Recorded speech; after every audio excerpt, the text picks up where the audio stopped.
ಶ್ರೀ ಗುರುಭ್ಯೋ ನಮಃ. ಶ್ರೀ ಪರಮಗುರುಭ್ಯೋ ನಮಃ. ಶ್ರೀಮದಾನಂದ ತೀರ್ಥ ಭಗವತ್ಪಾದಾಚಾರ್ಯ ಗುರುಭ್ಯೋ ನಮಃ. ಹರಿ ಓಂ. ಭೂಷಾರತ್ನಂ ಭುವನವಲಯಸ್ಯಾಖಿಲಶ್ಚಾರ್ಯರತ್ನಂ ಲೀಲಾರತ್ನಂ ಜಲವಿದುಹಿತುಃ ದೇವತಾ ಮೌಲಿರತ್ನಂ ಚಿಂತಾರತ್ನಂ ಜಗತಿ ಭಜತಾಂ ಸತ್ಸರೋಜದ್ವಿರತ್ನಂ ಕೌಸಲ್ಯಾಯ ಲಸತು ಮಮರನ್ಮಂಡಲೇ ಪುತ್ರರತ್ನಂ ಮಹಾವ್ಯಾಕರಣಾಂಬೋಧಿಮಂಥಮಾನಸಮಂದರಂ ಕವಯಂತಂ ರಾಮಕೀರ್ತ್ಯಾ ಹನುಮಂತಂ ಉಪಾಸ್ಮಹೇ. ಯಸ್ಯ ವಾಕ್ ಕಾಮಧೇನುರ್ನಃ ಕಾಮಿತಾರ್ಥಾನ್ ಪ್ರಯಚ್ಛತಿ ಸೇವೇತಂ ಜಯ ಯೋಗೀಂದ್ರಂ ಕಾಮಬಾಣಚ್ಛಿದಂ ಸದಾ. ಪೂಜ್ಯಾಯ ರಾಘವೇಂದ್ರಾಯ ಸತ್ಯಧರ್ಮರತಾಯ ಚ ಭಜತಾಂ ಕಲ್ಪವೃಕ್ಷಾಯ ನಮತಾಂ ಕಾಮಧೇನವೇ. ಸತ್ಯಾಭಿಜ್ಞಕರಾಬ್ಜೋತ್ಥಾನ್ 50 ವರ್ಷಪೂಜಕಾನ್ ಸತ್ಯಪ್ರಮೋದತೀರ್ಥಾರ್ಯಾನ್ ನೌಮಿ ನ್ಯಾಯಸುಧಾರತಾನ್. ಶಾಸ್ತ್ರೇಷು ಪಾರದೃಶ್ವಾನಂ ಶಾಸ್ತ್ರಜ್ಞೇಷು ಚ ವತ್ಸಲಂ ದೀನಭಕ್ತೋದ್ಧಾರಕರಂ ಸತ್ಯಾತ್ಮಾನಂ ಗುರುಂ ಭಜೆ. ಆಪಾದಮೌಲಿಪರ್ಯಂತಂ ಗುರುಣಾಮಾಕೃತಿಂ ಸ್ಮರೇತ್ ತೇನ ವಿಘ್ನಾಃ ಪ್ರಣಶ್ಯಂತಿ ಸಿದ್ಧ್ಯಂತಿ ಚ ಮನೋರಥಾಃ. ಶ್ರೀ ಗುರುಭ್ಯೋ ನಮಃ. ಹರಿ ಓಂ.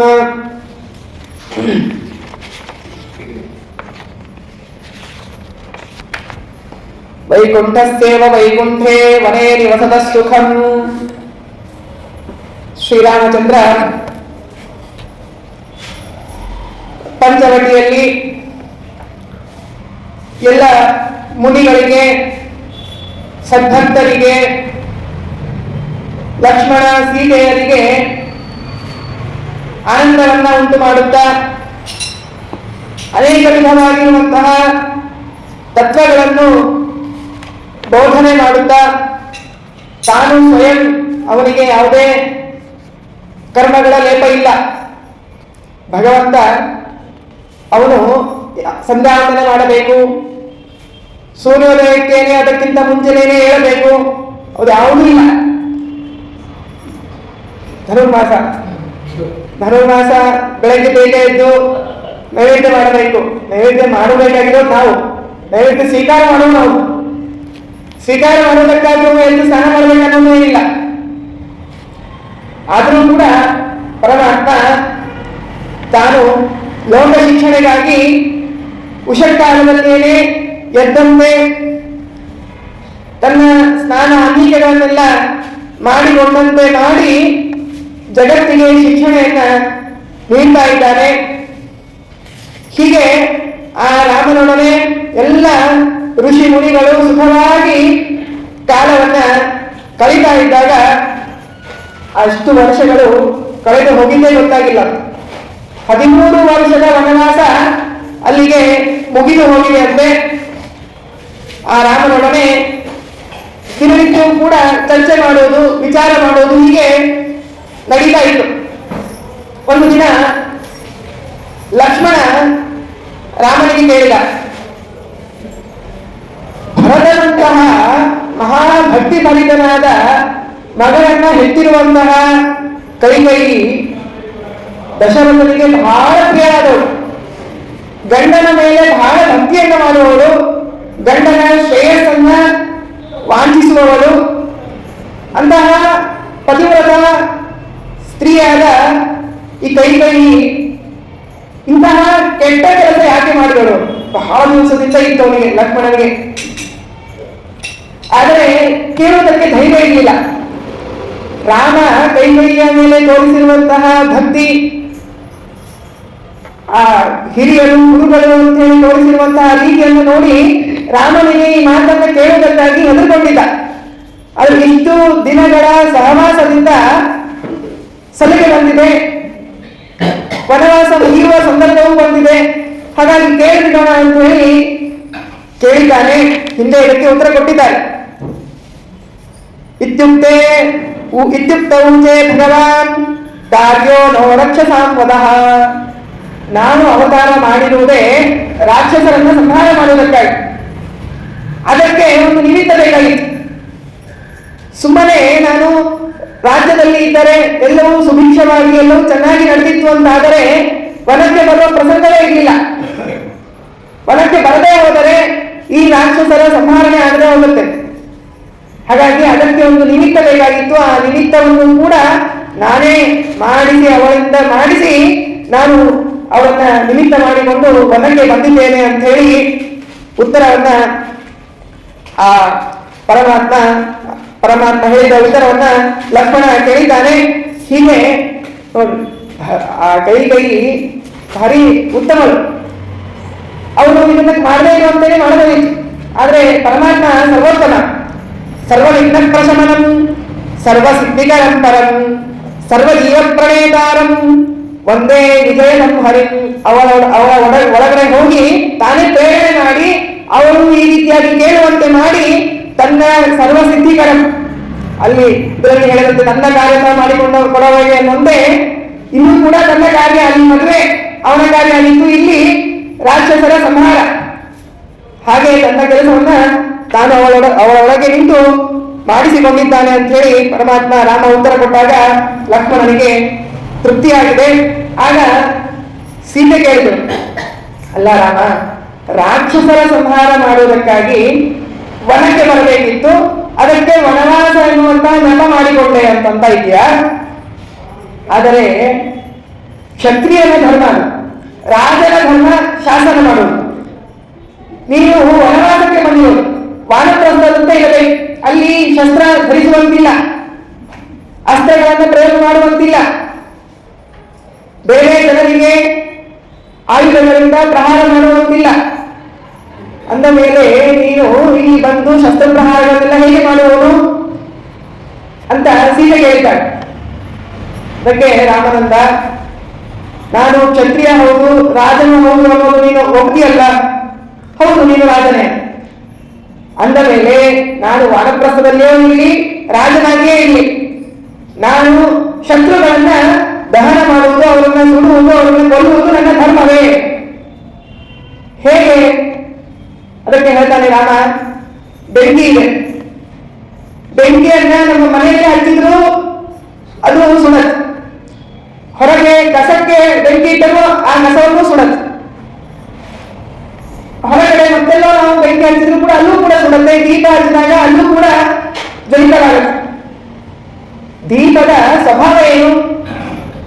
ಪ್ರಜ್ವಲಿಸುವುದು. ಬೆಂಕಿಯ ಸ್ವಭಾವ ಅದು ಹೇಗೋ ಹಾಗೆ ರಾಜರಾದ ನನ್ನ ಸ್ವಭಾವ ದುಷ್ಟರನ್ನ ನಿಗ್ರಹಿಸುವುದು, ಸಜ್ಜನರನ್ನ ಪೋಷಣೆ ಮಾಡುವುದು. ಹಾಗಾಗಿ ನಾನು ವನದಲ್ಲಿದ್ದರೂ ಕೂಡ ದುಷ್ಟರನ್ನ ಸಂಹಾರ ಮಾಡಬಹುದು ಅಂತ ಉತ್ತರ ಶ್ರೀರಾಮಚಂದ್ರ ಕೊಡ್ತಾ ಇದ್ದಾನೆ. ಹೀಗೆ ಅನೇಕ ವಿಧವಾಗಿರುವಂತಹ ಸಲ್ಲಾಪಗಳನ್ನ ವಾಸ ಮಾಡ್ತಾ ಇದ್ದಾಗ ಅಲ್ಲಿ ಏಕಸ್ಮಿನ್ ಅಂತರೇ ಪಾಪ ಸಂಪ್ರಾಪ್ತ ರಾವಣಾನುಜ, ರಾವಣನ ತಂಗಿ ಶೂರ್ಪಣಖೆ ಅಲ್ಲಿಗೆ ಬಂದಿದ್ದಾಳೆ. ಅವಳು ಬಂದಿರೋದು ಯಾವುದಕ್ಕೋಸ್ಕರ ಅಂತಂದ್ರೆ ಮದುವೆ ಮಾಡಿಕೊಳ್ಳೋದಕ್ಕೋಸ್ಕರ. ವರನನ್ನ ಹುಡುಕಿಕೊಂಡು ಹೊರಟಿದ್ದಾಳೆ. ಅದೇ ಮೊದಲನೇ ತಪ್ಪು. ತಾನೇ ವರನನ್ನ ಹುಡುಕುವುದೇನಿದೆಯೋ ಅದು ಮೊದಲು ತಪ್ಪು. ಹುಡುಕಿಕೊಂಡು ಹೊರಟಿದ್ದಾಳೆ. ಯಾಕೆ ಹುಡುಕುವ ಪ್ರಸಂಗ ಬಂತು ಅಂದರೆ ಇವಳ ಮದುವೆ ಆಗಿದೆ. ವಿದ್ಯುತ್ ಜಿತ್ವ ಅಂತನ್ನುವಂತಹ ಮನುಷ್ಯ, ರಾಕ್ಷಸ, ಅವನಿಗೆ ಕೊಟ್ಟು ರಾವಣ ಮದುವೆ ಮಾಡಿಸಿದ್ದ. ಆದರೆ ಒಂದು ದಿನ ಈ ರಾಕ್ಷಸರಲ್ಲಿಯೇ ಜಗಳವಾಯಿತು. ಜಗಳ ಆಡ್ತಾ ಇದ್ದಾರೆ. ನಮ್ಮ ಪಕ್ಷದಲ್ಲಿಯೇ ಜಗಳ ಆದಾಗ ನಮ್ಮವ್ರು ಯಾರು, ಯಾರ ಮುಂದೆ ನಮ್ಮ ಮಾತುಗಳನ್ನು ಹೇಳ್ಕೋಬೇಕು, ಯಾರಿಗೆ ಏನ್ ಹೇಳಬೇಕು, ಇವರಿಗೆ ನಾವೇನಾದ್ರೂ ಹೇಳಿದ್ರೆ ಅವರು ನಮಗೆ ಬೇಡಾದವರು ಅಂತ ಅವರು ಹೇಳ್ಬಿಡ್ತಾರೆ ಅನ್ನುವ ಭಯ ಇರತ್ತಲ್ಲ. ಹಾಗೆ ಇಲ್ಲಿ ರಾವಣನಿಗೂ ತಮ್ಮ ರಾಕ್ಷಸ ಗುಂಪಿನೊಳಗೆ ಜಗಳವಾಗಿದೆ. ರಾತ್ರಿ ಜಗಳವಾಡ್ತಾ ಇದ್ದಾರೆ. ಯುದ್ಧಕ್ಕೆ ಹೋಗಿದೆ. ಬಾಯಿ ಮಾತಿನಿಂದ ಆರಂಭವಾದ ಜಗಳ ಯುದ್ಧಕ್ಕೆ ಹೋಗಿದೆ. ಯುದ್ಧ ಮಾಡ್ತಾ ಇದ್ದಾರೆ. ಯುದ್ಧ ಮಾಡ್ತಾ ಇರುವಾಗ ಆ ವಿದ್ಯುತ್ ಜಿತ್ವನನ್ನ ತನ್ನ ತಂಗಿಯ ಗಂಡ ಅಂತ ಹೇಳಿ ಗೊತ್ತಾಗಿಲ್ಲ ಅವನಿಗೆ, ರಾವಣನಿಗೆ. ಹಾಗಾಗಿ ಬಾಣ ಹೊಡೆದಿದ್ದಾನೆ. ಆ ವಿದ್ಯುತ್ ಜಿತ್ವ ಸತ್ತೋಗ್ಬಿಟ್ಟ. ಆಮೇಲೆ ಬೆಳಗ್ಗೆ ನೋಡ್ತಾನೆ, ತಂಗಿಯ ಗಂಡನನ್ನ ನಾನೇ ಕೊಂದು ಹಾಕಿದ್ದೇನೆ ಅನ್ನೋದು ಗೊತ್ತಾಯ್ತು. ಇಂತಹ ತಂಗಿಯನ್ನ ವಿಧವೆಯನ್ನಾಗಿ ಮಾಡಿದೆ ಅಲ್ಲ ಅಂತ ಹೇಳಿ ದುಃಖಗ್ರಸ್ತನಾದ ರಾವಣ ಶೂರ್ಪಣಖಿಗೆ ಹೇಳ್ತಾನೆ, ನೀನು ಚಿಂತಿಸಬೇಡ, ನಿನಗೇನಾದರೂ ಇಷ್ಟ ಇತ್ತಂತಾದರೆ ನೀನು ಮತ್ತೊಂದು ಮದುವೆ ಆಗು, ಅದಕ್ಕೆ ಬೇಕಾಗಿರುವಂತಹ ಸಹಕಾರವನ್ನು ನಾನು ಮಾಡ್ತೀನಿ. ಇದು ಎರಡನೇದು. ಸ್ತ್ರೀಯರಿಗೆ ಪುನರ್ವಿವಾಹ ಅಂತನ್ನೋದು ಶಾಸ್ತ್ರಗಳಲ್ಲಿ ನಿಷಿದ್ಧವಾಗಿದೆ. ಅದಕ್ಕೆ ಪ್ರಚೋದನೆ ಮಾಡಿದ ರಾವಣ. ಅವಳು ಸರಿ ಆಯಿತು ಅಂದವಳು. ಅಷ್ಟು ಏನಂತಂದ್ರೆ ರಾವಣ ಸರ್ಕೊಂಡ್ಬಿಟ್ಟ. ಅವಳು ಆಗಿನ ಕಾಲದಲ್ಲೆಲ್ಲ ಈಗೂ ಕಷ್ಟನೇ ಇದೆ. ಅವ ಅಂದ, ಇವಳನ್ನ ಅವಳ ರೂಪವನ್ನು ನೋಡಿದ್ರೆ ಒಂದು ಮದುವೆ ಮಾಡೋದೇ ದೊಡ್ಡದಾಗಿತ್ತು. ಅಂತಹ ವಿಕೃತಗಳು. ಆವಾಗ ಏನೋ ಭಾರಿ ಕಷ್ಟಪಟ್ಟು ಮದುವೆ ಮಾಡಿದ್ವಿ. ಈಗ ಮತ್ತೊಂದು ಮೈನಸ್ ಪಾಯಿಂಟ್, ಎರಡನೇ ಮದುವೆ ಅನ್ನೋದೊಂದು ಮೈನಸ್ ಪಾಯಿಂಟ್ ಇದೆ. ಹಾಗಾಗಿ ಅವನ ಏನಂದ್ಬಿಟ್ಟ ಅಂದ್ರೆ, ನೀವು ಹೊರ ಹುಡ್ಕೊಂಡ ಮದುವೆ ಮಾಡಿಸೋ ಜವಾಬ್ದಾರಿ ನಂದು. ಸಣ್ಣ ಅವನು ಜಾರ್ಕೊಂಡ್ಬಿಟ್ಟ. ಇವಳು ಅವನ ಮಾತಿಗೆ ರಾವಣ ಹೇಳ್ತಾ ಇದ್ದ. ರಾವಣ ಹೇಳೋದು ಅಂದ್ರೆ ದಿಕ್ಪಾಲಕರನ್ನೆಲ್ಲ ಗೆದ್ದವನು, ಯಾರನ್ನು ಬೇಕಾದವರನ್ನು ಕರೆದುಕೊಂಡು ಬರಬಹುದು ಅಂತ ಹೇಳಿ ಶೂರ್ಪಣಖೆ ಭಾರಿ ಹುಮ್ಮಸ್ಸಿನಿಂದ ಬಂದಳು. ಎಲ್ಲ ಕಡೆ ಹೀಗೆ ತಿರುಗ್ತಾ ಇದ್ದಾಳೆ. ಆಗ ತಿರುಗ್ತಾ ಇರುವಾಗ ರಾಮನನ್ನ ನೋಡಿದ್ವಿ. ಇಲ್ಲಿ ವನಕ್ಕೆ ಬಂದಿದ್ದಾಳೆ, ಪಂಚವಟಿಗೆ ಬಂದಿದ್ದಾಳೆ. ರಾಮನನ್ನ ನೋಡಿ ಬಹಳ ಸಂತೋಷ ಆಯ್ತು. ತೈಲೋಕ್ಯ ಸುಂದರಂ ರಾಮ ಪ್ರೇಕ್ಷ ತೈಲೋಕ್ಯ ದುರ್ಭಗ. ಅವ ತೈಲೋಕ್ಯ ಸುಂದರನಾದರೆ ಇವರು ತೈಲೋಕ್ಯ ದುರ್ಭಗರು. ಇವರ ಆಚಾರ್ಯರು ತಾತ್ಪರ್ಯ ನಿರ್ಣಯದಲ್ಲಿ ಇದು ಹೇಗಿತ್ತು ಅನ್ನೋದನ್ನು ಹೇಳ್ತಾರೆ. ಭಾನು ಯಥಾ ತಮ ಉಪೇತ್ಯ ಸುಯೋಗಕಾನು. ಸೂರ್ಯನ ಹತ್ತಿರ ಸೂರ್ಯನನ್ನ ಪಡೆದುಕೊಳ್ಳಬೇಕು ಅಂತ ಹೇಳಿ ಕತ್ತಲೆ ಹತ್ತಿರ ಹೋದಾಗ ಹೇಗಿರುತ್ತೋ ಹಾಗೆ ಈ ರಾಮ ಮತ್ತು ಶೂರ್ಪಣಖೆ ಇವರು ಹತ್ತಿರದಿಂದಾಗಿ ಆಗಿರ್ತದೆ. ಸೂರ್ಯ ಸಹಸ್ರ ಪ್ರಕಾಶ, ಇವನು ರಾಮ ಅನಂತ ಪ್ರಕಾಶ. ಕತ್ತಲೆಯಲ್ಲಿ ಪ್ರಕಾಶ ಅನ್ನೋದೇ ಇಲ್ಲ. ಇವಳು ಅದಕ್ಕಿಂತಲೂ ಸಹಸ್ರ ಅನಂತ. ಇವರು ಹೀಗೆ ಅಷ್ಟು ಯಯೋರೇವ ಸಮಂ ವಿತ್ತಂ ಯಯೋರೇವ ಸಮಂ ಸುತಂ. ಇವರಲ್ಲಿ ಮೇಲನೇ ಇರಲಿಲ್ಲ. ಆದ್ರೂ ಇವಳು ಬಂದು ಕೇಳ್ತಾಳೆ, ಇಲ್ಲ ರಾಮ ನೀನು ನನ್ನನ್ನು ಮದುವೆ ಆಗಬೇಕು ಅಂತ. ಸುಮ್ಮನೆ ಕೇಳಿದ್ರೆ ಏನೋ ಸರಿಯಾಗಿ ರಾಮ ಉತ್ತರ ಕೊಡ್ತಿದ್ದ ಏನೋ. ನನ್ನಂತಹ ತ್ರಿಪುರ ಸುಂದರಿ ಮಹಾ ರಾವಣನ ತಂಗಿ ನಾನು, ನೀನು ಬೇಕಾದಂತೆ ನಾನು ಕೊಡಿಸ್ತೀನಿ. ನೀ ನನ್ನನ್ನು ಮದುವೆ ಆದರೆ ಸಾಕು, ನನ್ನ ಪಟ್ಟಣದಲ್ಲಿ ನೀನೇ ರಾಜನಾಗಿ ಬರೆಯಬಹುದು. ಆ ಸೀತೆಯನ್ನು ನೋಡು ಹೇಗಿದ್ದಾರೆ, ನೋಡ್ಲಿಕ್ಕೂ ಅಂತ ಇಲ್ಲ, ಅವಳು ಕೆಟ್ಟು ಮುಖದವಳು ಅಂತ. ಇವಳು ಸೀತೆಗೆ ಹೇಳ್ತಾ ಇದ್ದಾರೆ, ಅವಳು ಮುಖ ನೋಡಿದ್ರೆ ನಮ್ಗೆ ಹತ್ರ ತಿರುಗಲಿಕ್ಕೆ ಮನಸ್ಸು ಬರ್ತಾ ಇಲ್ಲ, ಅಂತಹ ಮುಖದವಳು. ಅವ್ರ ಜೊತೆಗೆ ಏನು ಇರ್ತೀಯ, ನನ್ನನ್ನು ನೋಡು, ನನ್ನೊಡನೆ ನೀನು ಬಂದು ಬಿಡು, ನಾವಿಬ್ಬರು ಸುಖವಾಗಿ ವಾಸ ಮಾಡೋಣ ಅಂತ ಹೇಳಿ ಕೇಳಿದ್ದಾಳೆ. ರಾಮ ಅಂದ. ರಾಮನು ಅವಳನ್ನ ಹೇಳ್ತಾ ಇದ್ದಾನೆ, ನಿನ್ನಂತಹ ಜಗದೇಕ ಸುಂದರಿಯನ್ನ ಕಟ್ಕೊಂಡ್ರೆ ನನ್ನ ಬಾಳೇನಾದೀತು.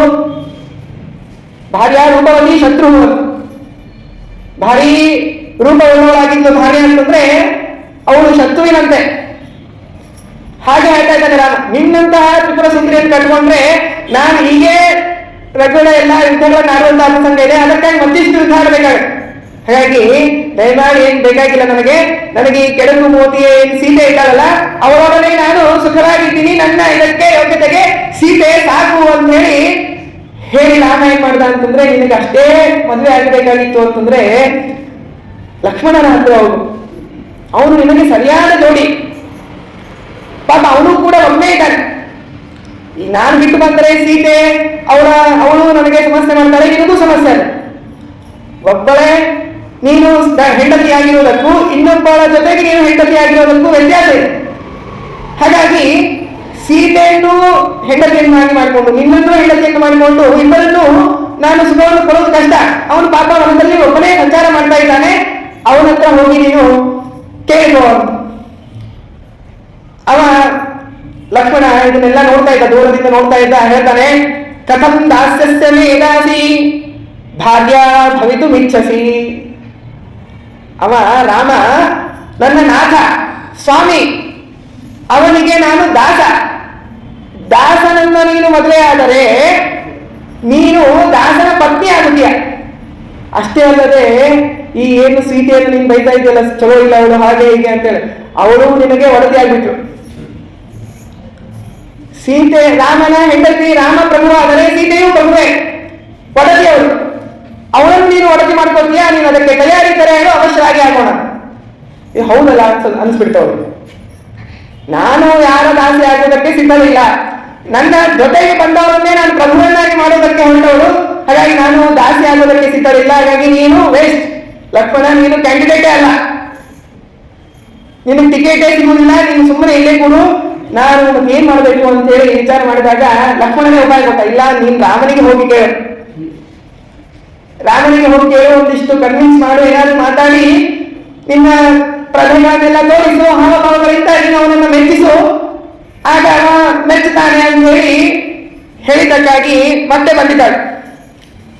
ಬರಬೇಕಾದಾಗ ಏನೋ ಅವಳಿಗೆ ಇಷ್ಟೇ ಭಾವನೆ ಇತ್ತು, ರಾಮನನ್ನು ಮೆಚ್ಚಿಸೋಣ ಅಂತ ಹೇಳಿ. ಆದ್ರೆ ಹತ್ರ ಬರ್ತಾ ಇಲ್ಲ, ಏನಾಗ್ಬಿಡ್ತು ಅಂದ್ರೆ ಅವಳಿಗೆ ಈ ಸೀತೆಯೊಳಗೆ ಇದ್ದ ಅಂತಾದರೆ ರಾಮ ಇವನು ನನ್ನನ್ನ ನೋಡುವುದೂ ಇಲ್ಲ, ಕಣ್ಣು ತಿರುಗಿಸಿ ನೋಡುವುದೂ ಇಲ್ಲ. ಹಾಗಾಗಿ ರಾಮನಿಗೆ ಬಂದು ಹೇಳ್ತಾಳೆ, ನೋಡು ರಾಮ, ನಾನು ಈ ಸೀತೆಯನ್ನ ಮನುಷ್ಯರಂತೆ ಕಾಣ್ತಾ ಇದ್ದಾರೆ ಅವರಿಬ್ರು. ಹಾಗಾಗಿ ಅವ್ರು ಹೇಳ್ತಾರೆ, ಅದ್ದೇವಾಂ ಭಕ್ಷಯಿಷ್ಯಾಮಿ ಪಶ್ಯತಸ್ತವ ಮಾನುಷಿ ತ್ವಯಾ ಸಹಚರಿಷ್ಯಾಮಿ. ಈ ಸೀತೆಯನ್ನ ತಿಂದುಬಿಟ್ಟು ನಾನು ನಿನ್ನೊಡನೆ ಸುಖವಾಗಿ ಇರ್ತೀನಿ. ನಿಸಪತ್ನ ಯಥಾ ಸುಖಂ, ನೀನು ಹೇಳಿದ್ಯಲ್ಲ ಸಾಪತ್ನಿಗಳಾಗಿ ನಿನಗೆ ಇನ್ನೊಂದು ಸರಿ ಬರುವುದಿಲ್ಲ ಅಂತಂದಿದ್ಯಲ್ಲ, ಅವರನ್ನು ತಿಂದು ಮುಗಿಸ್ಬಿಡ್ತೀನಿ. ಹಾಗಾಗಿ ನನಗೇನು ತೊಂದರೆ ಇಲ್ಲ, ನಾನು ನಿನ್ನನ್ನು ಮದುವೆ ಆಗ್ತೀನಿ ಅಂತ ಹೇಳ್ತಾ ಇದ್ದಾಗ ಇನ್ನೇನು ಅದಕ್ಕಾಗಿ ಪ್ರಯತ್ನ ಮಾಡಬೇಕೋ ಆಗ ಲಕ್ಷ್ಮಣನಿಗೆ ರಾಮ ಆದೇಶ ಕೊಟ್ಟಿದ್ದಾನೆ. ಹಾಗಾಗಿ ಲಕ್ಷ್ಮಣ ಅವಳ ಮೂಗು ಮತ್ತು ಕಿವಿಗಳನ್ನ ಕತ್ತರಿಸಿದ. ಇದಕ್ಕೆ ಬಾಡರಾಜ ಶ್ರೀಪಾದಂಗ ಅವರು ಹೇಳ್ತಾರೆ, 2 ದೋಷಗಳಂತೂ ಇತ್ತು. ಪುನರ್ವಿವಾಹಕ್ಕಾಗಿ ಅಪ್ಲಿಕೇಶನ್ ಹಾಕಿದ್ದಾಳೆ ಅನ್ನೋ ಒಂದು. ಹಾಗಾಗಿ ಇದಕ್ಕೆ ಶಿಕ್ಷೆ ಆಗಬೇಕು ಅಂತಂದ್ರೆ ಇವಳು ಸ್ತ್ರೀ, ಶಿಕ್ಷೆ ಅಂತಂದ್ರೆ ಏನು, ಮರಣನೇ ಕೊಡಬೇಕಾಗಿತ್ತು. ಆದ್ರೆ ಸ್ತ್ರೀ ಅಂತಾಗಿರೋದ್ರಿಂದ ಅವರನ್ನ ವಿಕೃತರನ್ನಾಗಿ ಮಾಡುವುದೇ ಶಿಕ್ಷೆ. ಕೊಡೋರು ಯಾರು? ರಾಮ ಮಾಡಬೇಕಾ? ರಾಮ ಇವನು ಸ್ವಾಮಿ ಪ್ರಭು. ಹಾಗಾಗಿ ರಾಜನ ಕೆಲಸ ಎಷ್ಟು ಅಂತಂದ್ರೆ ಶಾಸನ ಮಾಡೋದಷ್ಟೇ. ನೀನು ಇದನ್ನು ಮಾಡಬೇಕು, ನೀನು ಇದನ್ನು ಮಾಡಬಾರದು ಅಂತ ಹೇಳಿ ಶಾಸನ ಮಾಡುವುದಷ್ಟೇ ರಾಜನ ಕೆಲಸ. ಸೇವಕರು ಯಾರಿರ್ತಾರೋ ಅವರು ಆ ಕೆಲಸವನ್ನ ಮಾಡಬೇಕು. ಸೇವಕರಾಗಿ ಬೇರೆ ಯಾರು ಅಲ್ಲಿ ಇರಲಿಲ್ಲ, ಲಕ್ಷ್ಮಣನ ಒಬ್ಬನೇ ಇದ್ದ. ಹಾಗಾಗಿ ಲಕ್ಷ್ಮಣನಿಂದ ಆ ಮೂಗನ್ನ ಮತ್ತು ಕಿವಿಗಳನ್ನ ಕತ್ತರಿಸಿ ಅವನ್ನ ವಿಕೃತಳನ್ನಾಗಿ ಮಾಡಿ ಕಳುಹಿಸಿದ್ದಾನೆ ಅಂತ ಹೇಳಿ ಹೇಳ್ತಾರೆ. ಹೀಗೆ ಆ ಶೂರ್ಪಣಖೆ ತಾನು ಅಲ್ಲಿಂದ ಹೊರಟಿದ್ದಾಳೆ. ಅಳ್ತಾ ಹೋದ್ರು, ಮೂಗಿನಿಂದ ರಕ್ತ ಸುರಿತಾ ಇದೆ. ಜಗಾಮ ಶರಣಂ ಘೋರ ಭ್ರಾತರೋ ಖರದೂಷಣವು. ಅಲ್ಲಿಂದ ಹೊರಟವನೇ ಅವಳು ಖರದೂಷಣ, ಇವರನ್ನೇ ಅವನು ರಾವಣ ಕಳುಹಿಸಿದ್ದ. ಅಲ್ಲಿ ಹೋಗಿ ಹೇಳ್ತಾ ಇದ್ದಾರೆ, ನೋಡಪ್ಪ ನನಗೆ ಹೀಗೆ ವಿಕೃತರನ್ನಾಗಿ ಮಾಡಿದ್ದಾರೆ. ತರುಣೋ ತರಣೀಯುಕ್ತೌ ವೈರಿಣೋ ಮೇವನಂತರೇ ತಯೋರ್ಪಿಭೇಯಂ ರಕ್ತೋಗಂ. ಭಾರೀ ತರುಣರಾದ ಸೂರ್ಯನಂತೆ ಶೋಭಾಯಮಾನರಾಗಿರುವಂತಹ ರಾಮ ಮತ್ತು ಲಕ್ಷ್ಮಣ ಎನ್ನುವಂತಹ ವನಚರರು ನನ್ನ ಈ ರೀತಿಯಾಗಿ ಮಾಡಿದ್ದಾರೆ. ಅವರ ರಕ್ತ ಕುಡಿಯುವವರೆಗೂ ಕೂಡ ನನಗೆ ಸಮಾಧಾನ ಇಲ್ಲ. ಹಾಗಾಗಿ ನೀವು ಅವರನ್ನ ದಂಡಿಸಬೇಕು ಅಂತ ಹೇಳಿ ಕೇಳಿಕೊಂಡಾಗ ಖರ ತಾನು ತನ್ನ ದೂತರನ್ನು ಕಳುಹಿಸಿದನು. 14 ಜನ ದೂತರನ್ನು. ಖರಾನ್ ಆದಿದೇಶ ಚತುರ್ದಶ ನಿಶಾಚರಾನ್, 14 ಜನರನ್ನ ಕಳುಹಿಸಿದ್ದಾನೆ. ಅವರೆಲ್ಲರೂ ಕೂಡ ಶಸ್ತ್ರವೃಷ್ಟಿಗಳನ್ನೆಲ್ಲ ಮಾಡ್ತಾ ಬಂದಿದ್ದಾರೆ. ಆ 14 ಜನರನ್ನ ರಾಮ ಏಕಕಾಲಕ್ಕೆ ಒಂದೇ ಬಾಣದಿಂದ 14 ಒಂದು ಬಿಲ್ಲಿನಿಂದ 14 ಬಾಣಗಳನ್ನ ಏಕಕಾಲಕ್ಕೆ ಬಿಟ್ಟು ಅವರ ಸಂಹಾರವನ್ನ ಮಾಡಿದ್ದಾನೆ. ಅದು ಇವಳಿಗೆ ಸಹಿಸಲಿಕ್ಕಾಗಿಲ್ಲ. ಕ್ಲೀಬೋಸಿತ್ತಂ ಮನುಷ್ಯಾಭ್ಯಾಂ ಭೀತಶೇಷೇ ಗೃಹೇಶ್ವಿತಿ. ಅವಳು ಮತ್ತೆ ಖರದೂಷಣರ ಖರನ ಹತ್ತಿರ ಬಂದು ಹೇಳ್ತಾಳೆ, ನೀನು ಷಂಡನಿ, ನಿನಗೆ ಒಂದ್ ವೇಳೆ ಧೈರ್ಯವೇ ಇತ್ತು ಅಂತಂದಾದರೆ ರಾಮನನ್ನ ಎದುರಿಸಲು ನೀನೇ ಹೋಗ್ಬೇಕಾಗಿತ್ತು. ಅವನಿಂದ ಭೀತನಾಗಿ ಇಲ್ಲೇ ಮನೆಯಲ್ಲಿ ಕುಳಿತುಕೊಂಡಿದೀಯಾ, ನಿನಗೆ ನಾಚಿಕೆ ಆಗಲ್ವಾ? ತಂಗಿಗೆ ಈ ರೀತಿಯಾಗಿ ಮಾಡಿದ್ದಾರೆ ಅಂತ ಹೇಳಿ ಹೇಳಿದಾಗ ಅವನು ಮತ್ತೆ ಏನ್ ಮಾಡ್ತಾನೆ ಅಂತಂದ್ರೆ 14,000 ತನ್ನ ಸೈನ್ಯರನ್ನು ಕಳಿಸ್ತಾನೆ.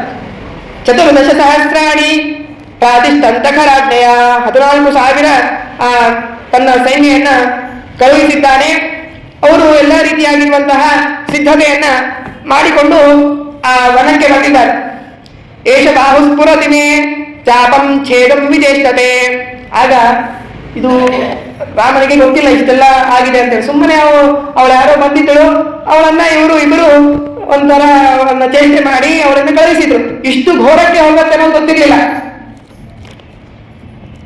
ಆದರೆ ರಾಮನಿಗೆ ಶಕುನ ಆಯ್ತು. ಏಷ ಬಾಹು ಸ್ಫುರತಿಗೆ, ಅವನ ಬಾಹು ಸ್ಫುರಣ ಆಗ್ತಾ ಇದೆ, ಮೇಲೆ ಎದ್ದಂಗೆ ಆಗ್ತಾ ಇದೆ. ಅದನ್ನು ನೋಡಿ ಲಕ್ಷ್ಮಣನಿಗೆ ಹೇಳಿದ, ಯಾಕೋ ಯುದ್ಧ ಆಗುವಂತಹ ಶಕುನಗಳಾಗ್ತಾ ಇದೆ, ಲಕ್ಷ್ಮಣ ನೀನು ಸಿದ್ಧಬೇಕು ಅಂತ ಹೇಳಿದ್ದಾನೆ. ಆಗ ಆ ಖರ ಅಮರ್ಷಿತ ಖರ ಪ್ರಾಯ ಅವನು 12 ಜನ ಬಲಿಷ್ಠರಾಗಿರುವಂತಹ ಸೇನಗಾಮಿ ಪೃಥುಗ್ರೀವ ಯಜ್ಞಶತ್ರು ಮಹಾವಿಷ ದುರ್ಜಯ ಕರವೀರಾಕ್ಷ ಪರುಷ ಕಾಲಕಾರ್ಮುಕ ಅಂತೇಳಿ ಹೀಗೆ 12 ಜನ ಮಹಾ ಸಮರ್ಥರಾಗಿರುವಂತಹ ರಾಕ್ಷಸರನ್ನ ಕಳೆದುಕೊಂಡು ಬಂದಿದ್ದಾನೆ. ಈ ಕಡೆ ದೂಷಣನು ಕೂಡ ಮಹಾಕಪಾಲ ಸ್ಥೂಲಾಕ್ಷ ಪ್ರಮಾತಿ ತ್ರಿಶಿರ ಎನ್ನುವಂತಹ 4 ಜನರನ್ನು ಮುಂದೆ ಮಾಡಿಕೊಂಡು ತಾನು ಬರ್ತಾ ಇದ್ದಾನೆ. ಹೀಗೆ ಎಲ್ಲವೂ ಕೂಡ ಆ ರಾಮನ ಆಶ್ರಮಕ್ಕೆ ಮುತ್ತಿಗೆ ಹಾಕುವುದಕ್ಕಾಗಿ ಅಲ್ಲಿ ಬಂದು ನಿಂತಿದ್ದಾರೆ. ಇದನ್ನ ಮೇಲಿನಿಂದ ದೇವತೆಗಳೆಲ್ಲ ನೋಡಿದ್ರು. ದೇವೋಪದೇವ ಮುನಯೋ ರಾಮ ರಾಕ್ಷಸ ಸಂಗರಂ. ಅವರಿಗೆ ಗೊತ್ತಾಯ್ತು, ಹಾಗಾದರೆ ರಾಕ್ಷಸರಿಗೂ ರಾಮನಿಗೂ ಯುದ್ಧವಾಗುವುದಿದೆ ಅನ್ನೋದನ್ನ ತಿಳಿದ ಎಲ್ಲ ದೇವತೆಗಳು ಆಕಾಶದಲ್ಲಿ ಬಂದು ನಿಂತಿದ್ದಾರೆ. ಅದನ್ನ ನೋಡುವುದಕ್ಕಾಗಿ ಬಂದು ನಿಂತಿದ್ದಾರೆ. ಇಲ್ಲಿ ಒಂದು ವಿಷಯ ಏನಂತಂದ್ರೆ, ಅನುವ್ಯಾಖ್ಯಾನದಲ್ಲಿ ಫಲದ ಬಗ್ಗೆ ನಿರೂಪಣೆ ಮಾಡಬೇಕಾದಾಗ ಮೋಕ್ಷ ಅಂದರೆ ಏನು? ಮೋಕ್ಷ ಅಂತಂದ್ರೆ ನೈಯಾಯಿಕರೇ ತಾರ್ಕಿಕರೇ ಮೊದಲಾದವರು ಹೇಳುವುದೇನಂತಂದ್ರೆ ಪ್ರಾಹುರು ಮೋಕ್ಷಂಚ ನಿಸ್ಸುಖಂ. ಸುಖ ಇಲ್ಲದೆ ಇರುವುದು ಯಾವುದೋ ಅದು ಮೋಕ್ಷ ಅಂತ. ಯಾಕೆ ಹಾಗೆ ಹೇಳ್ತಾರೆ ಅಂತಂದ್ರೆ, ಈಗ ನಮಗೆ ಅಜ್ಞಾನ ಇದೆ. ಅಜ್ಞಾನದಿಂದಾಗಿ ನಮಗೆಲ್ಲ ಏನಾಗುತ್ತೆ, ಈ ದೇಹದ ಮೇಲೆ ಅಭಿಮಾನ ಬರುತ್ತೆ, ರಾಗದ್ವೇಷಗಳು ಬರುತ್ತೆ. ಅದಕ್ಕಾಗಿ ಏನ್ ಮಾಡ್ತೀವಿ, ಕರ್ಮಗಳನ್ನ ಮಾಡ್ತೀವಿ, ಅದರಿಂದ ದುಃಖ ಆಗುತ್ತೆ. ಮತ್ತೆ ಏನಂತಂದ್ರೆ ಈ ಅಜ್ಞಾನ ಹೋಯಿತು ಅಂತಾದರೆ ದೇಹದ ಮೇಲಿರುವಂತಹ ಅಭಿಮಾನ ಹೋಗುತ್ತೆ. ಅಭಿಮಾನ ಹೋಯಿತು ಅಂತಂದ್ರೆ ದೇಹದ ಮೇಲೆ ರಾಗ ಇಲ್ಲ, ಹಾಗಾಗಿ ದೇಹಕ್ಕೆ ಬೇಕಾಗಿರುವಂತಹ ಕೆಲಸಗಳನ್ನ ನಾವು ಮಾಡುವುದಿಲ್ಲ. ಅದರಿಂದ ಪುಣ್ಯ ಪಾಪಗಳ ಸಂಚಯ ಆಗಲಿಲ್ಲ. ಅದರಿಂದ ಏನಿಲ್ಲ, ದುಃಖ ಇಲ್ಲ, ಜನ್ಮ ಇಲ್ಲ. ಹಾಗಾಗಿ ಅಜ್ಞಾನದಿಂದ ಏನಾಗಿತ್ತು, ನಮಗೆ ದುಃಖ ಬಂದಿತ್ತು. ಜ್ಞಾನದಿಂದ ದುಃಖ ಹೋದರೆ ಅದೇ ಮೋಕ್ಷ. ಇಷ್ಟೇ ಇರೋದು ಅಂತಂತಾರೆ. ದುಃಖ ಇಲ್ಲದೆ ಇರುವುದೇ ಒಂದು, ನಾನು ನಿರ್ದುಃಖನಾಗಿ ಏನಿರ್ತೀನೋ ಅದೇ ನನಗೆ ಮೋಕ್ಷ ಆಗುವುದು. ಆದರೆ ಶ್ರೀಮದ್ ಆಚಾರ್ಯರು ಅದಕ್ಕೆ ನಿರ್ಣಯ ಕೊಡ್ತಾರೆ, ಹಾಗೆ ಸಾಧ್ಯ ಇಲ್ಲ. ದುಃಖ ಇಲ್ಲದೆ ಇರುವುದು ಒಂದು ಮೋಕ್ಷ, ನಿರ್ದುಃಖನಾಗುವುದು. ನಿರ್ದುಃಖವಾಗಿ ಇರುವುದು ಕೂಡ ಒಂದು ಮೋಕ್ಷದ ಒಂದು ಅಂಶ. ಅದರ ಜೊತೆಗೆ ಏನು ಅಂತಂದರೆ ಸುಖವನ್ನೂ ಅನುಭವಿಸಬೇಕು. ಸುಖವನ್ನ ಅನುಭವಿಸಿದಾಗಲೇ ಅದು ಮೋಕ್ಷವಾಗುವುದು. ಅದು ಹೇಗೆ, ಎಲ್ಲಿ ಕಂಡಿರೋದು ಅಂತಂದಾಗ ಆಚಾರ್ಯರು ಹೇಳುವಂತಹ ಉದಾಹರಣೆ ಇವುಗಳನ್ನ. ದೇವತೆಗಳು, ನಾರದಾದಿ ಮುನಿಗಳು ಇವರೆಲ್ಲ ಏನ್ ಮಾಡ್ತಾರೆ ಅಂತಂದ್ರೆ ಇಂತಹ ಘೋರವಾದ ಯುದ್ಧಗಳನ್ನ ನೋಡುವುದಕ್ಕಾಗಿ ಬರ್ತಾರೆ.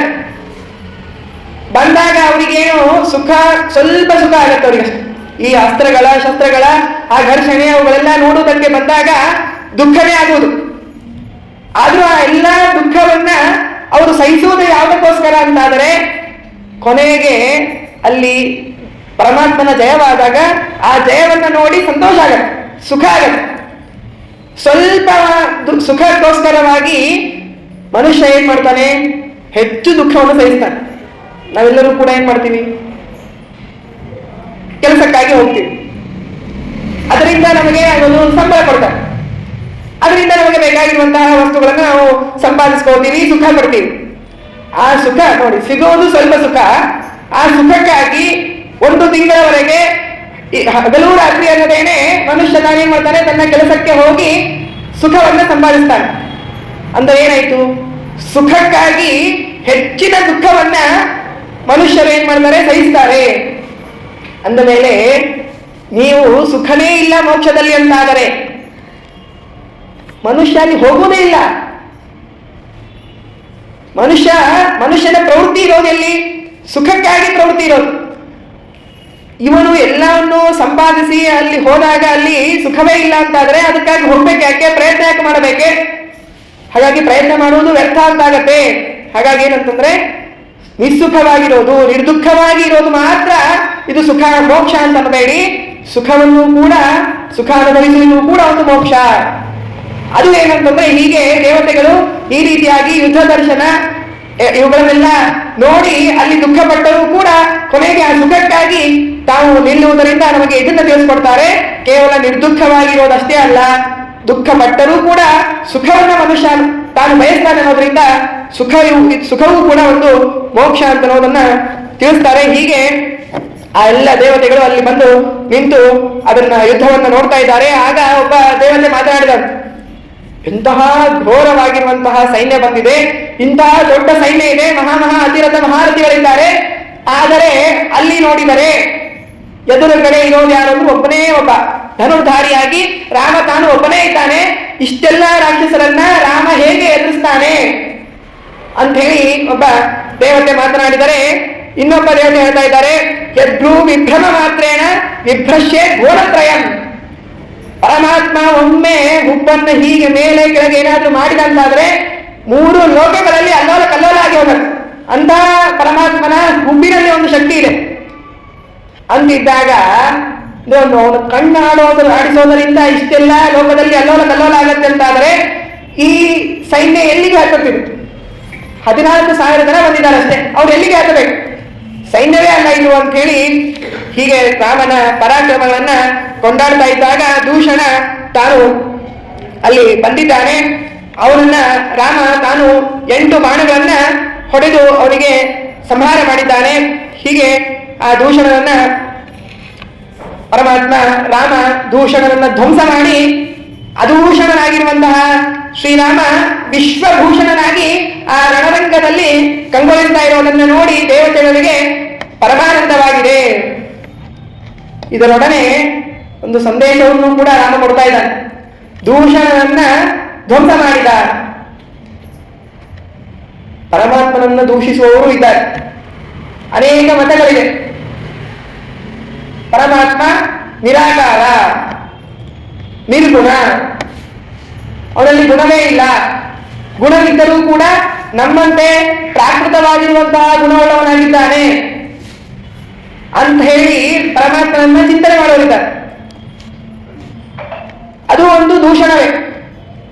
ಹೀಗೆ ನನ್ನನ್ನು ಯಾರಾದರೂ ದೂಷಿಸಿದರೆ ಅವರನ್ನು ಇದೇ ರೀತಿಯಾಗಿ ನಾನು ಶಿಕ್ಷಿಸುವೆ ಎನ್ನುವಂತಹ ಶಿಕ್ಷಣವನ್ನ ಪರಮಾತ್ಮ ತಾನು ನಮಗೆಲ್ಲರಿಗೂ ಕೂಡ ಕೊಡ್ತಾ ಇದ್ದಾನೆ. ಅನಂತ ಗುಣ ಪರಿಪೂರ್ಣನಾಗಿದ್ದೇನೆ, ನಿರ್ದೋಷನಾಗಿದ್ದೇನೆ, ಸಕಲ ಆಗಮಗಳಿಂದ ಪ್ರತಿಪಾದ್ಯನಾಗಿದ್ದೇನೆ ಅನ್ನೋದನ್ನೇ ತಿಳಿಯಬೇಕು ಹೊರತಾಗಿ ನಿರಾಕಾರ, ನಿರ್ಗುಣ ಇತ್ಯಾದಿಯಾಗಿ ಹೀಗೆ ದೂಷಣ ಉಳ್ಳವನಾಗಿದ್ದಾನೆ ಅಂತ ಹೇಳಿ ತಿಳಿದುಕೊಳ್ಳಬಾರದು ಅನ್ನುವಂತಹ ಆ ಆದೇಶವನ್ನ, ಸಂದೇಶವನ್ನು ಕೂಡ ರಾಮ ತಾನು ಕೊಡ್ತಾ ಇದ್ದಾನೆ. ಹೀಗೆ ಆ ದೂಷಣನನ್ನ ಸಂಹಾರ ಮಾಡಿದಾಗ ಅಲ್ಲೆಲ್ಲ ದೇವತೆಗಳು ಜೈ ಶ್ರೀರಾಮ್ ಜೈ ಶ್ರೀರಾಮ್ ಜೈ ಶ್ರೀರಾಮ್ ಅಂತ ಹೇಳಿ ಆ ರಾಮನನ್ನ ಕೊಂಡಾಡಿದ್ದಾರೆ. ಹೀಗೆ ಆ ದೂಷಣನ ಸಂಹಾರ ಆಗಿ ಹೋಗಿದೆ.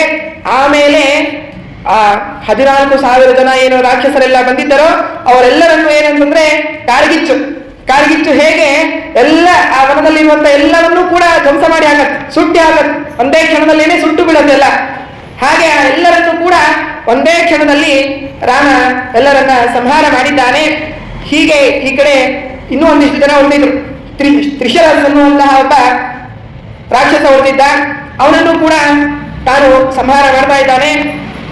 ಆಗ ಖರ ದೂಷಣವನ್ನ ಸಂಹಾರ ಮಾಡಿದ ಖರ ಬಂದ. ಆಮೇಲೆ ಆ ಖರ ಇಂಥ ಯಾಕೆ ದೇವತೆಗಳು ಯುದ್ಧ ನೋಡ್ಲಿಕ್ಕೆ ಬಂದಿದ್ರು ಅಂತಂದ್ರೆ ಪರಮಾತ್ಮನ ಆ ಪರಾಕ್ರಮ ವಿಕ್ರಮ ಅದೆಲ್ಲ ನೋಡುವ ಭಾಗ್ಯವೇ ಒಂದು ದೊಡ್ಡದು.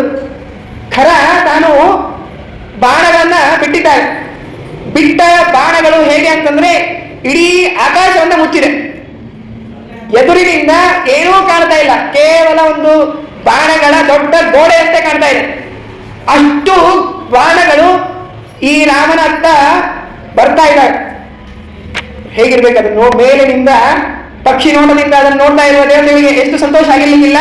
ಹೀಗೆ ಆ ಖರ ತಾನು ಬಾಣಗಳನ್ನು ಬಿಟ್ಟರೆ ಈ ಕಡೆಯಿಂದ ರಾಮ ಅದಕ್ಕೆ ಪ್ರತಿಯಾಗಿ ಬಾಣ ಬಿಟ್ಟಿದ್ದಾನೆ. ಅದು ಹೇಗಿತ್ತು ಅಂತಂದ್ರೆ ಹೀಗೆ ಅವು ಬಾಣಗಳು ಬಿಟ್ಟರೆ ಈ ಕಡೆ ರಾಮನ ಬಾಣಗಳು ಬಂದು ಸೇರಿಕೊಂಡರೆ ಅವೆಲ್ಲ ಈ ರಾಮನ ಬಾಣಗಳಲ್ಲಿ ಒಳಗಡೆ ಸೇರಿಕೊಂಡು ಪುಡಿ ಪುಡಿಯಾಗಿ ಹೋಗಿದೆ. ಅಷ್ಟು ಅದ್ಭುತವಾದ ರೀತಿಯಲ್ಲಿ ರಾಮ ತಾನು ಯುದ್ಧವನ್ನ ಮಾಡ್ತಾ ಇದ್ದಾನೆ. ಹೀಗೆ ಯುದ್ಧ ಮಾಡಬೇಕಾದಾಗ ಆ ಖರ ತಾನು ರಾಮನ ಬಾಣವನ್ನು ಭೇದಿಸಿದ. ರಾಮ ತಾನು ಕವಚವನ್ನು ಧರಿಸಿದ್ದ, ಕವಚವನ್ನು ರಾಮನ ಕವಚವನ್ನು ಭೇದಿಸಿದ್ದಾನೆ. ಆಗ ರಾಮ ಹೇಗೆ ಕಂಗೊಳಿಸಿದ ಅಂತಂದ್ರೆ, ಈ ಬೆಂಕಿ ಇರತ್ತೆ, ಬೆಂಕಿ ಮೇಲೆ ಒಂದಿಷ್ಟು ಧೂಳಿರತ್ತೆ, ಓಕೆ, ಆ ಧೂಳು ಅದನ್ನ ಬೀಸಣಿಗೆಯಿಂದ ಬೀಸಿದಾಗ ಧೂಳೆಲ್ಲ ಹೋದಾಗ ಹೇಗೆ ಆ ಅಗ್ನಿ ಪ್ರಜ್ವಲಿಸುತ್ತೋ ಹಾಗೆ ಕವಚರಹಿತರನ್ನಾಗಿ ಮಾಡಿದರೂ ಕೂಡ ರಾಮ ಭಾರೀ ಆ ರಣಾಂಗಣದಲ್ಲಿ ಶೋಭಾಯಮಾನವಾಗಿ ಇದ್ದುದನ್ನ ದೇವತೆಗಳು ನೋಡಿ ರಾಮನ ಸ್ತೋತ್ರವನ್ನು ಮಾಡ್ತಾ ಇದ್ದಾರೆ. ಇದರಿಂದ ಏನಂದ್ರೆ ರಾಮೋ ವಿಕವಚೋ ರೇತೆ ವಿಧೂಮ ಇವ ಪಾವಕಃ. ರಾಮ ಇದರಿಂದ ಹೇಳ್ತಾ ಇದ್ದಾನೆ, ರಾಮ ರಾಮ ಎಂಬೆರಡಕ್ಷರ ಪ್ರೇಮದಿ ಸಲುಹಿತು ಸುಜನರನು. ರಾಮ ನಾಮವೇ ನಾವು ಜಪಿಸಿದಾಗ ನಮಗೆ ಕವಚವಾಗ್ತಾ ಇದೆ. ಅದು ರಾಮನಾಮವೇ ಕವಚ ನಮಗೆ. ಹಾಗೆ ರಾಮ ಅನ್ನುವಂತಹ ನಾಮವೇ ನಮಗೆ ಕವಚ ಆದಾಗ ರಾಮನಿಗೆ ಕವಚದ ಅವಶ್ಯಕತೆ ಇದೆಯಾ? ಅವರಿಗೆ ಕವಚ ಇದ್ದರೇನು ಇಲ್ಲದಿದ್ದರೇನು ಅವನು ನಿಷ್ಕಂಟಕನಾಗಿ ಆ ಯುದ್ಧದಲ್ಲಿ ತಾನು ಗೆಲ್ಲುವವನು. ಸಕಲ ಸಜ್ಜನರಿಗೂ ಕೂಡ ಇದನ್ನು ತೋರಿಸ್ತಾ ಇದ್ದಾನೆ, ನನಗೆ ಯಾವ ಕವಚದ ಅವಶ್ಯಕತೆ ಇಲ್ಲ ಅನ್ನೋದನ್ನ ಪರಮಾತ್ಮ ಹೀಗೆ ತೋರಿಸ್ತಾ ಇದ್ದಾನೆ. ಹೀಗೆ ಆ ಖರ ತಾನು ಅನೇಕ ವಿಧವಾಗಿರುವಂತಹ ಪರಾಕ್ರಮಗಳನ್ನೆಲ್ಲ ತೋರಿಸಿದ್ದಾನೆ. ಹೀಗೆ ಅವನ ಜೊತೆಗೆ ಯುದ್ಧ ಆಡ್ತಾ ಇದ್ದಾನೆ. ಅವನಿಗೆ ಒಂದು ಬಾಣದಿಂದ ಜೋರಾಗಿ ಹೊಡೆದಾಗ ಅವನು ನೆಲದಲ್ಲಿ ಬಿದ್ದಿದ್ದಾನೆ. ಆಗ ರಾಮ ಹೇಳ್ತಾನಂತೆ, ಇದಂತೆ ಭಕ್ಷಣ ಬಲಂ ಪಶ್ಯತೋಚೇ ಖರಂ ಹರಿಹಿ. ಬಿದ್ದಾಗ ನೀನೆಲ್ಲ ಏನು ರಾಕ್ಷಸರ ಮುನಿಗಳನ್ನೆಲ್ಲ ಬೀಳಿಸಿ ಸಾಯಿಸಿ ಅವರ ಮಾಂಸವನ್ನೆಲ್ಲ ಏನು ಭಕ್ಷಣೆ ಮಾಡ್ತಾ ಇದೆಯಲ್ಲ, ಅದರ ಫಲ ಇವತ್ತು ನೀನು ಅನುಭವಿಸ್ತಾ ಇದೀಯಾ ಅಂತ ಹೇಳಿ ಹೇಳ್ತಾ ಅವನನ್ನ ಅನೇಕ ಬಾಣಗಳಿಂದ ಹೊಡೆದು ಅವನ ಸಂಹಾರವನ್ನ ಮಾಡಿದ್ದಾನೆ. ಹೀಗೆ ಆ ಖರ, ದೂಷಣ, ತ್ರಿಶಿರಸ ಹೀಗೆ 14,000 ರಾಕ್ಷಸರೆಲ್ಲ ಏನು ಬಂದಿದ್ದರು ಅವರೆಲ್ಲರನ್ನ ರಾಮ ತಾನು ಸಂಹಾರ ಮಾಡಿದ್ದಾನೆ. ಮುನೀನಾಂ ರಕ್ಷೇತ್ಯುಕ್ತ ಪರಿರೇಭೆ ಪದಿಂ ಸತಿ. ಈ ಯುದ್ಧ ಆಗತ್ತೆ ಅನ್ನೋ ಗೊತ್ತಾದಾಗ ಲಕ್ಷ್ಮಣನಿಗೂ ಹಾಗೂ ಸೀತೆಯನ್ನ ಒಂದು ಗುಹೆಯಲ್ಲಿ ಕಳುಹಿಸಿದ್ದ. ಎಲ್ಲ ಯುದ್ಧ ಮುಗಿದ ಲಕ್ಷಣವನ್ನು ತಿಳಿದ ಅವರೆಲ್ಲರೂ ಬಂದು ಆ ರಾಮನನ್ನ ಸೀತೆ ನೋಡಿ ಆಲಿಂಗನ ಮಾಡಿಕೊಂಡಿದ್ದಾಳಂತೆ. ಮುನಿಗಳೆಲ್ಲರೂ ಕೂಡ ಪರಮಾನಂದ ಪಟ್ಟಿದ್ದಾರೆ. ಆಗ ರಾಮ ಹೇಳ್ತಾನೆ, ಪರಿತ್ರಾಣಾಯ ಸಾಧೂನಾಂ ವಿನಾಶಾಯ ದುಷ್ಕೃತಾಂ ಧರ್ಮ ಸಂಸ್ಥಾಪನಾರ್ಥಾಯ ಸಂಭವಾಮಿ ಯುಗೆ ಯುಗೆ. ಹೀಗೆ ಯಾವಾಗಲೇ ಧರ್ಮಕ್ಕೆ ಸಂಕಟ ಬಂತು ಅಂತಾದರೆ ಅವಾಗ ನಾನು ಮತ್ತೆ ಅವತಾರ ಮಾಡಿ ಎಲ್ಲರನ್ನೂ ಕೂಡ ಸಜ್ಜನರನ್ನ ಉದ್ಧಾರ ಮಾಡ್ತೀನಿ ಅಂತ ಹೇಳಿ ಹೀಗೆ ಅಲ್ಲೆಲ್ಲ ರಾಕ್ಷಸರನ್ನ ಸಂಹಾರ ಮಾಡಿದ್ದಾನೆ. ಈ ಕಡೆ ಏನಂತಂದ್ರೆ ಎಲ್ಲರೂ ಯುವ ಸಹಾಯಕ್ಕೆ ಬಂದಿರುವಂತ ಎಲ್ಲರೂ ಕೂಡ ಸತ್ತೋದ್ರು. ಹಾಗಾಗಿ ಶೂರ್ಪಣಖ ಏನ್ ಮಾಡ್ತಾ ಇದ್ದಾರೆ ಅಂದ್ರೆ, ಲಂಕಾಂ ಅಭ್ಯತ್ರವತ್ ಕ್ಷುದ್ಧ ಕೃತ್ಯಕೇವ ಭಯಂಕರಿ. ಅವಳು ಇಲ್ಲಿ ಕೆಲಸ ಆಗಲಿಲ್ಲ ಅಂತೇಳಿ ಲಂಕೆಗೆ ಓಡಿದ್ದಾಳೆ. ಅಕಲ್ಪನೂ ಕೂಡ ಅವಳ ಜೊತೆಗೆ ಹೋಗಿದ್ದಾನೆ. ಹೀಗೇನಂತಂದ್ರೆ ಇಲ್ಲಿ ಈ ಶೂರ್ಪಣಖೆಯನ್ನ ಯಾಕೆ ವಿಕೃತಳನ್ನಾಗಿ ಮಾಡಿ ಬಿಟ್ಟಿದ್ದು ಅಂತಂದ್ರೆ ಅದಕ್ಕೆ ಹೇಳ್ತಾರೆ, ಇದು ಮುಂದೆ ಆಗುವಂತ ಎಲ್ಲ ರಾಕ್ಷಸರ ಸಂಹಾರಕ್ಕೆ ಒಂದು ಪೀಠಿಕೆ ಇದಂತೆ. ಇವಳೇ ಈ ಖರದೂಷಣವನ್ನು ಕರೆದುಕೊಂಡು ಬಂದಳು. ಮುಂದೆ ಇವಳೇ ರಾವಣನನ್ನು ಕರೆದುಕೊಂಡು ಬಂದು ಅವನಿಗೆ ಆ ಸೀತೆಯ ಅಪಹಾರದ ಬಗ್ಗೆ ಎಲ್ಲ ತಾನು ಪ್ಲಾನ್ಗಳನ್ನೆಲ್ಲ ಕೊಡ್ತಾಳೆ. ಹೀಗೆ ಅವಳನ್ನು ಬಿಟ್ಟು ಏನಂತಂದ್ರೆ ಚಕ್ರೆ ಸಮಸ್ತ ರಜನೀಚರ ನಾಶ ಹೇತು, ಎಲ್ಲ ರಾಕ್ಷಸರನ್ನ ಸಂಹಾರ ಮಾಡುವುದಕ್ಕಾಗಿ ಇವಳು ಒಂದು ನಿಮಿತ್ತಳಾಗಲಿ ಅಂತೇಳಿ ಅವಳನ್ನ ಬಿಟ್ಟು ಕಳುಹಿಸಿದ್ದಾನೆ. ಅವಳು ಹೋಗಿ ರಾವಣನ ಹತ್ತಿರ ಅರ್ಥ ಹೇಳ್ತಾ ಇದ್ದಾಳೆ. ರಾವಣ ಬಹಳ ತಲೆ ಕೆಡಿಸ್ಕೊಳ್ಳಲಿಲ್ಲ. ಆಮೇಲೆ ರಾವಣನನ್ನ ಬೈತಾ ಇದ್ದಾಳೆ. ಮತ್ತ ಪ್ರಮತ್ತ ಕಾಮೀತ್ವಂ ವಿದಿತ್ಯ ಅಪಿ ಜಗತ್ರಯಂ ರಾಜಲಕ್ಷಣ ಹೀನೋಸಿ ಭಯಂ ಪ್ರಾಪ್ತಂ ನ ಬುದ್ಧಸೆ. ಕಾಮುಕ, ನೀನು ರಾಜಲಕ್ಷಣ, ನಿನ್ನನ್ನು ನೀನು ರಾಜ ಅಂತ ಹೇಳಿ ತಿರುಗ್ತಾ ಇದೆಯಾ, ಆದ್ರೆ ನಿನ್ನಲ್ಲಿ ರಾಜನ ಗುಣಗಳೇ ಇಲ್ಲ. ಯಾರಿಗಾದರೂ ಭಯ ಆದರೆ ಆ ಭಯವನ್ನ ಹೋಗಿಸಿ ಅಭಯ ಕೊಡುವುದು ರಾಜನ ಧರ್ಮ. ನಾನು ಇಲ್ಲಿ ಭಯಗ್ರಸ್ತಳಾಗಿ ಈ ರೀತಿಯಾಗಿ ಬಂದು ನಿನ್ನ ಪಾದದಲ್ಲಿ ಬಿದ್ದು ಕೇಳ್ಕೊಳ್ತಾ ಇದ್ರೆ ನೀನು ಅದಕ್ಕೆ ಲಕ್ಷ್ಯವೇ ಕೊಡ್ತಾ ಇಲ್ಲ. ಹಾಗಾಗಿ ತ್ವಂ ಶೇಷೆ ಮೃತುಕೋಪಮಃ, ಮರಣ ಹೊಂದಿದ ಹೆಣದಂತೆ ನೀನು ಇದ್ದೀಯ ಅಂತ ಹೇಳಿ ರಾವಣನಿಗೆ ಹೇಳ್ತಾ ಇರೋದು.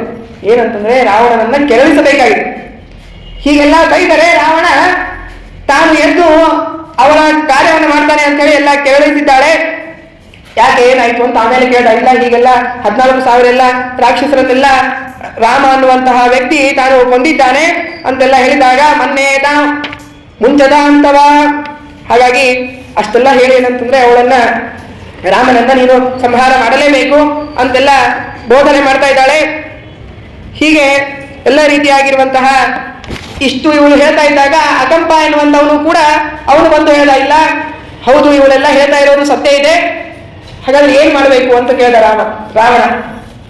ಅದಕ್ಕೆ ಅವಳು ಹೇಳ್ತಾಳೆ, ಇಲ್ಲ ಅಕಂಪ ಹೇಳೋ ಮಾತೇನೆಂದ್ರೆ, ನೀನು ಏನೇ ಪ್ರಯತ್ನ ಮಾಡಿದರೂ ಕೂಡ ನಿನ್ನೆಲ್ಲಾ ಸೈನ್ಯ ತೆಗೆದುಕೊಂಡು ಹೋಗು, ನೀನು ಭಾರಿ ಪರಾಕ್ರಮಿ ಇರ್ಬೋದು, ನೀನು ಭಾರಿ ಧೈರ್ಯಶಾಲಿ ಇರ್ಬೋದು, ನಿನಗೆ ಅನೇಕ ವರಗಳಿರ್ಬೋದು, ದೇವತೆಗಳನ್ನೇ ಕರೆದುಕೊಂಡು ಹೋದರೂ ಕೂಡ ಆ ರಾಮ ಯುದ್ಧ ಆಡುವುದನ್ನ ನೋಡಿದಾಗ ನನಗೆ ಅನಿಸಿರುವುದೇನಂತಂದರೆ ನಿನಗೆ ಮಾತ್ರ ಸರ್ವಥಾ ಜಯ ಆಗುವುದಿಲ್ಲ,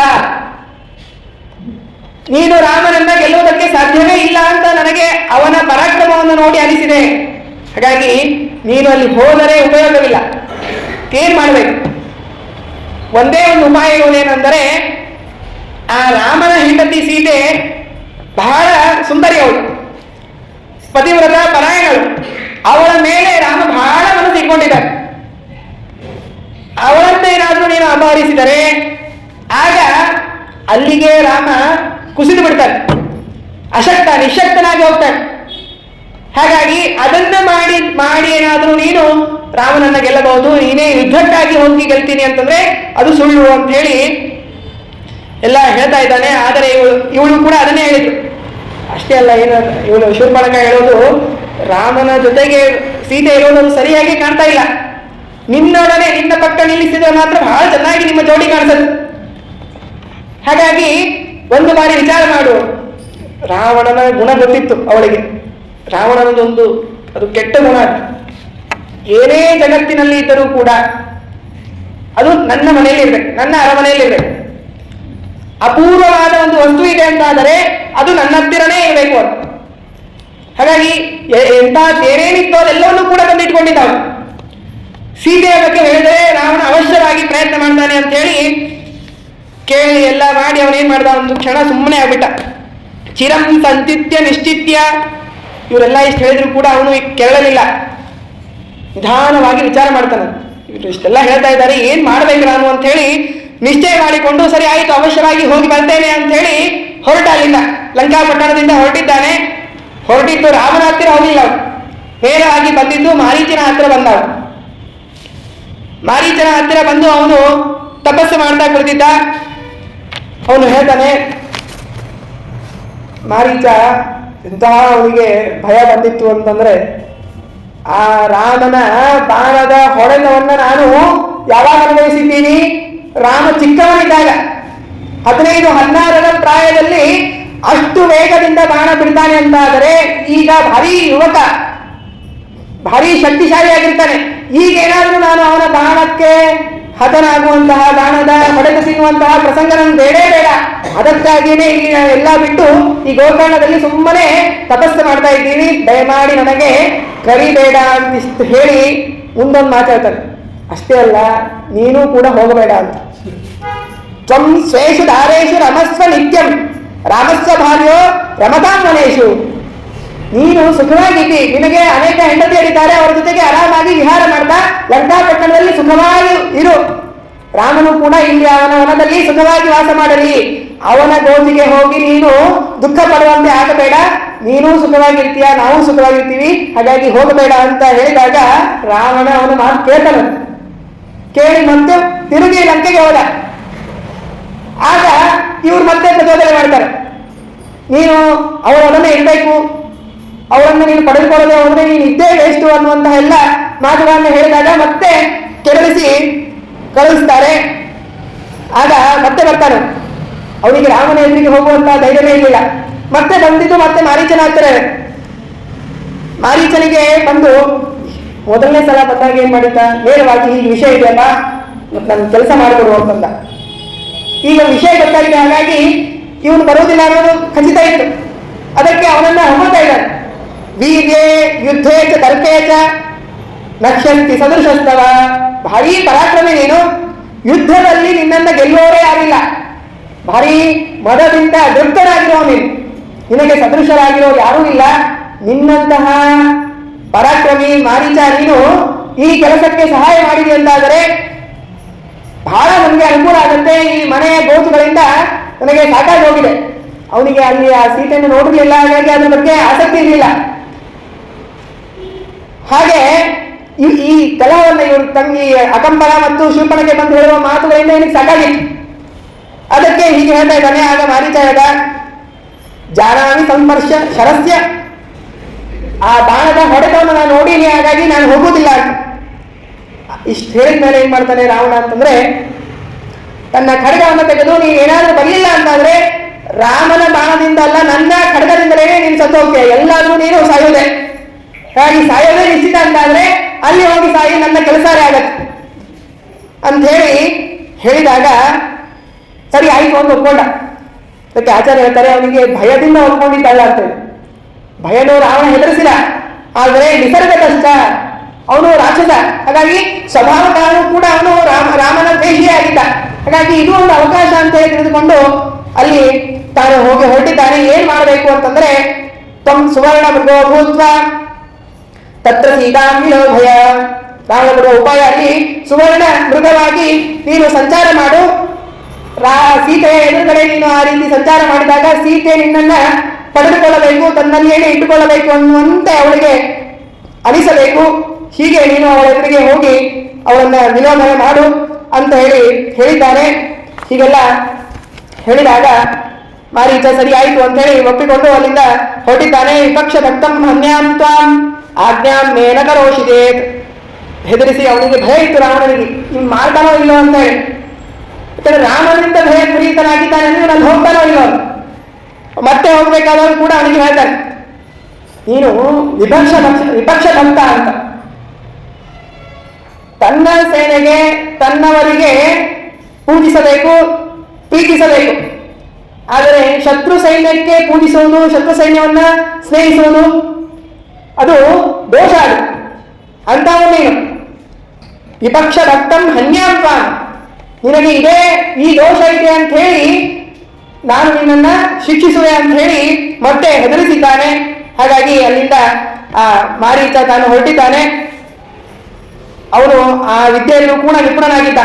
ಹಾಗಾಗಿ ಅಂತಹ ಆ ಮಾಯಾ ಜಿಂಕೆಯಾಗಿ ಮಾರೀಚ ತಾನು ಅಲ್ಲಿ ಆಶ್ರಮದ ಹತ್ತಿರ ವಿಹಾರ ಮಾಡ್ತಾ ಇದ್ದಾನೆ. ಆಗ ಸೀತಾದೇವಿ ಅವಳು ನಿರ್ಮಾಯಳು, ಅವರಿಗೆ ಮಾಯೆ ಭ್ರಮೆ ಅನ್ನೋದೇ ಇಲ್ಲ. ಆದರೂ ಕೂಡ ತತ್ವಜ್ಞಾನ ದುಷಾಂ ವಿಡಂಬನ ಮಹಾ ನಾಟ್ಯಾಗ್ರ ರಂಗಂ ವಚೋ ರಾಮಾಣಾಂ ಪರಮಾರಮ ಸ್ವರಮಣಂ ರಾಮಂಬ ಭಾಷೆ ತದಾ. ಇಬ್ಬರು ರಾಮ ಲಕ್ಷ್ಮಣ ಸೀತೆಯರೆಲ್ಲರೂ ಕೂಡ ನಟನೆ ಮಾಡ್ತಾ ಇದ್ದಾರೆ, ರಂಗಮಂಚದಲ್ಲಿ ನಟನೆ ಮಾಡ್ತಾ ಇದ್ದಾರೆ. ಹಾಗಾಗಿ ನಾಯಕನ ಕ್ರಿಯೆಗೆ ಅನುಗುಣವಾಗಿ ನಟನೆ ಮಾಡುವುದು ನಾಯಕಿಯ ಧರ್ಮ. ಹಾಗಾಗಿ ಈ ಸೀತೆ ಆ ಜಿಂಕೆಗೆ ಮಾಯಾಮೃಗವನ್ನು ನೋಡಿ ತಾನು ಮೋಹಿತಳಾದಂತೆ ನಟನೆ ಮಾಡ್ತಾ ಇದ್ದಾಳೆ. ನಟನೆ ಮಾಡಿ ರಾಮನನ್ನು ನೋಡಿದಳು. ರಾಮ ತಾನು ತನ್ನ ಕೆಲಸವನ್ನು ಮಾಡ್ಕೊಳ್ತಾ ಇದ್ದ, ಅವನೇನು ಬಹಳ ಲಕ್ಷ್ಯ ಕೊಡಲಿಲ್ಲ. ಹತ್ತಿರ ಹೋಗ್ತಾಳೆ. ಎಷ್ಟು ಅಂದ್ರೆ ವಿನಮ್ರತೆ ಎಷ್ಟಿತ್ತು ಅಂದ್ರೆ, ಈಗೆಲ್ಲ ನಾವೇನ್ ಮಾಡ್ತೀವಿ, ನಮ್ಗೆ ಬೇಕಾಗಿರ್ಲಿ ನೋಡ್ತಾರಿ ಅಂತ ಹೇಳಿ ನಮ್ಮ ಧ್ವನಿನೇ ಹೀಗಿರತ್ತೆ. ಹೆಂಡತಿಯರು ಅವರು ನೋಡಿ ಕಣ್ಣು ಸೊನ್ನೆಯಿಂದ ಸೂಚಿಸಿದರು, ನಿಮ್ಗೆ ಬೇಕಿದು. ರಾಮನಿಗೂ ಗೊತ್ತಾಗಿತ್ತು, ಆದರೆ ಕೆಲವೊಮ್ಮೆ ಗಂಡಂದರು ಹಾಗೆ ಮಾಡಬೇಕಾಗತ್ತೆ.